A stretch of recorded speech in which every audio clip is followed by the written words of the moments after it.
여러분 안녕하세요. 중국문학사 1주차 작품 소개 두 번째 시간입니다. 내가 읽고 싶은 작품이 있는지 관심을 가지고 들어봅시다.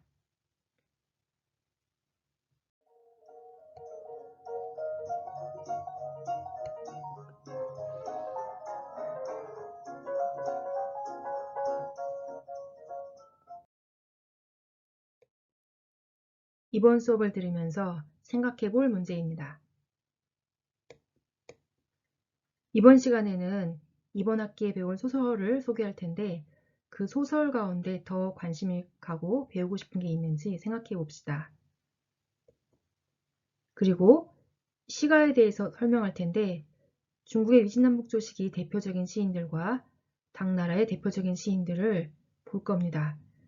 그들 중에 작품을 더 읽어보고 싶은 시인이 있는지 생각해 봅시다. 그리고 중국의 산문작가, 특히 당대의 산문작가 두 사람을 소개할 텐데 그 중에 작품을 더 공부해보고 싶은 작가가 있는지 생각하면서 들어봅시다.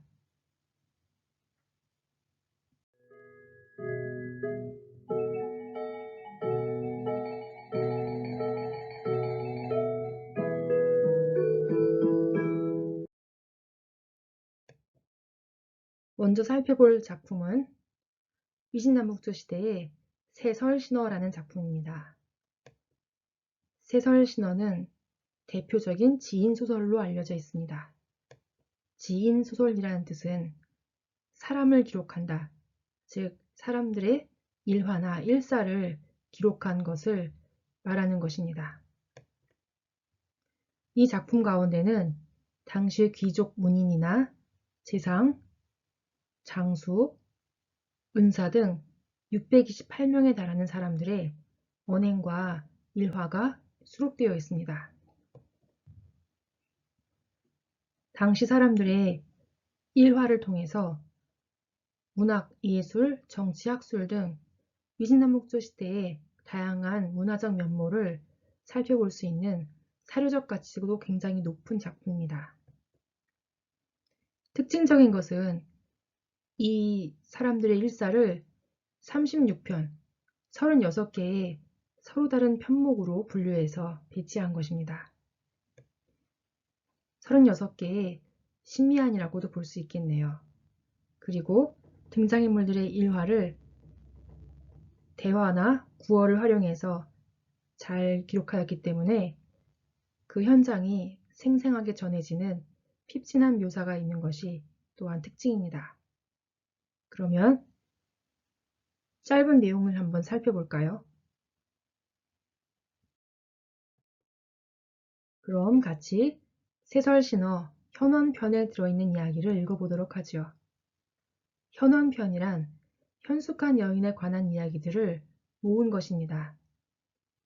그 중에 위진남북조 시대의 명사인 도간의 이야기가 들어있습니다. 도간이 젊었을 때 물고기를 잡는 곳을 관리하는 직책에 있었는데 그때 얻은 젓갈 한 단지를 모친께 보내드렸다는 거죠. 모친이 젓갈을 도로 돌려보내면서 편지를 써서 도간에게 일러주었다고 합니다. 관리가 관청에 물건을 보내온 것은 보탬이 되지 않을 뿐만 아니라 오히려 근심스럽다 라고 한 것이죠. 도간이 청렴한 관리가 되어서 더 오래도록 관리 생활을 하는 것이 이 어머니의 바람이라는 것을 드러냈습니다. 현명한 어머니셨네요. 자, 이런 이야기들이 세설신어에 많이 들어있습니다. 더 읽어보면 재미가 있겠죠. 그 다음 계속 봅시다. 이번에는 수신기란 작품을 같이 보도록 하죠. 수신기는 위진남북조 시대의 대표적인 지괴소설입니다. 지괴소설이라고 하면 괴이한 것들을 기록했다는 뜻이겠죠. 수신기에는 도사나 점술, 민간신앙, 조짐, 또 인간과 동물과의 교섭이나 재생, 부활, 귀신 등의 이야기 등 신기하고 괴이한 이야기들이 기록되어 있습니다. 노신이 중국 소설 사략에서 위진단북조 시대의 소설들은 유명은 비록 다르지만 사람과 귀신이 모두 실제로 있다고 믿었다라고 말한 적이 있습니다. 위진단북조 시대에는 인간과 똑같이 신적 존재들도 틀림없이 존재하고 있다고 생각을 했고, 지괴 소설의 작가들은 의도적으로 소설을 지은 것이 아니라 상상 속의 이야기들을 그대로 기록하는 그런 역할을 했습니다. 수십 개의 작품들, 그 중에 한 작품 정도 읽어볼까요?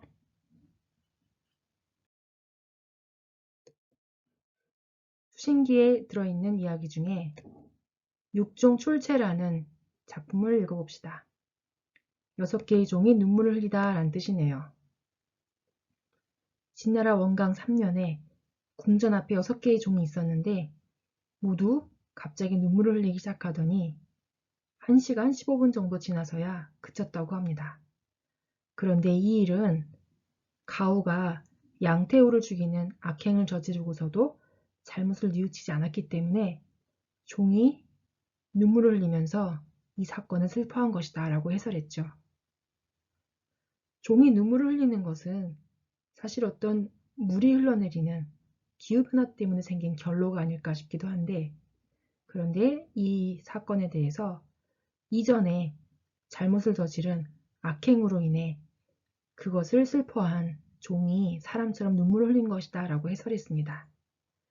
기이한 이야기이기도 하지만 또 이 기이한 이야기를 해설하는 것도 참으로 기막히지요. 수신기에는 이런 이야기들이 많이 들어있습니다.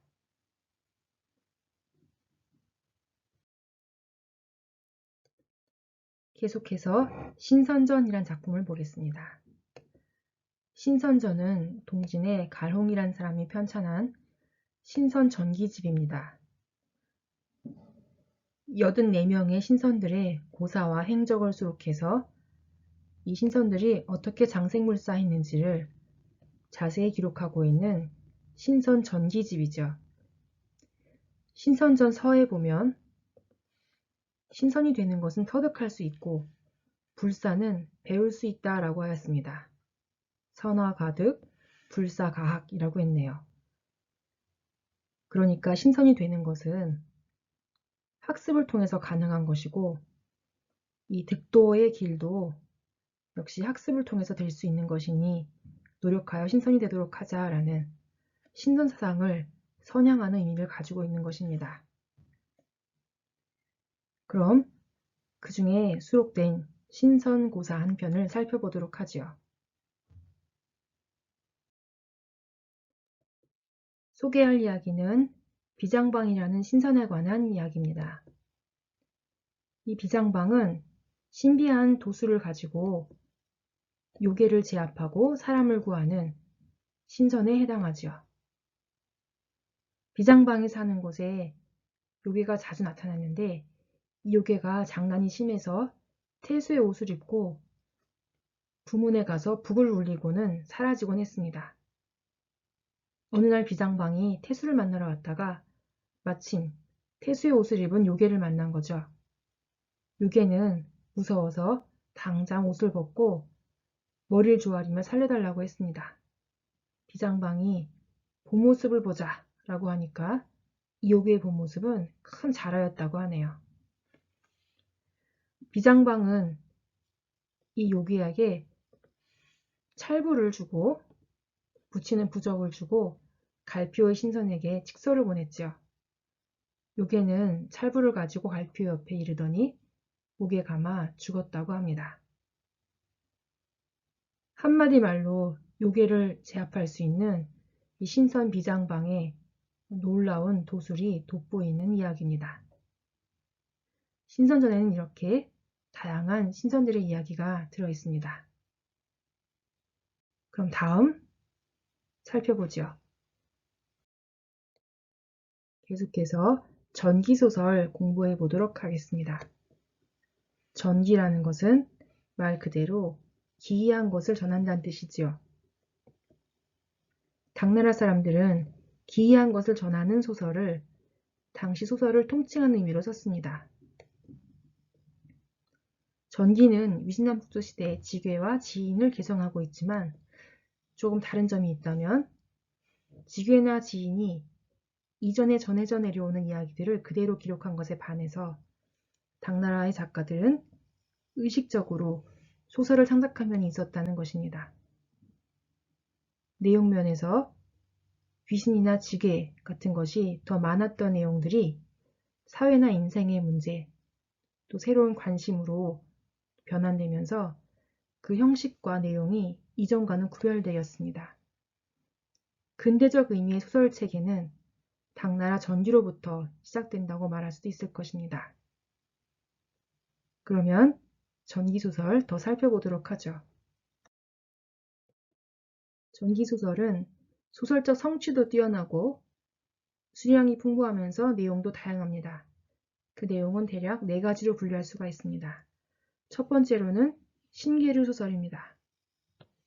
신기루 소설은 육조 지괴 소설의 영향을 받은 것으로 귀신이나 기이한 이야기들을 기록하고 있는 것입니다. 두 번째는 풍자류 소설입니다.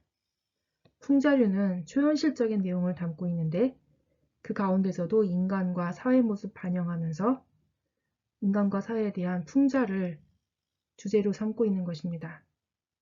세 번째로는 염정류입니다. 염정류는 말 그대로 젊은 남녀의 자유연애와 결혼에 대한 열정을 담고 있습니다. 예술적인 성취가 가장 높은 그런 작품 중에 하나입니다. 네 번째는 호염류입니다. 호염류는 중국에서 전통적으로 내려오는 소설의 소재 중에 하나인 협객들의 이야기를 다루고 있습니다. 영웅 협객들의 의거와 그들의 높은 뜻, 의지, 그리고 백성들을 구해주는 이야기들이 재미있게 담겨 있습니다. 그러면 이 중에서 염정류에 해당하는 소설을 짤막하게 살펴보겠습니다. 정혼점이라는 전기소설을 같이 보도록 하죠. 이 소설의 작가인 이복원은 잘 알려져 있진 않습니다. 내용을 살펴보면 주인공인 위고는 일찍 아내를 맞이하고 싶었는데 여러 혼처를 찾아보아도 잘 혼인이 이루어지지 않았죠. 여행을 다니다가 새벽 무렵에 절 앞에서 우연히 혼인 명부를 보고 있는 월하 노인을 만나게 됩니다. 이 노인은 위고에게 장차 아내 될 여인을 알려주죠. 그 여인은 이제 3살 된 채소장수의 딸이라고 하였습니다. 위고는 몰래 그 아이를 찾아가 보았는데 꾀지재하고 못생긴 것이 보기가 싫어서 사람을 시켜서 그 아이를 찔러 죽이게 했죠. 위고는 그 후로도 계속 혼인을 못하다가 14년이 흘러서 지방태수의 딸과 결혼을 하게 되었습니다.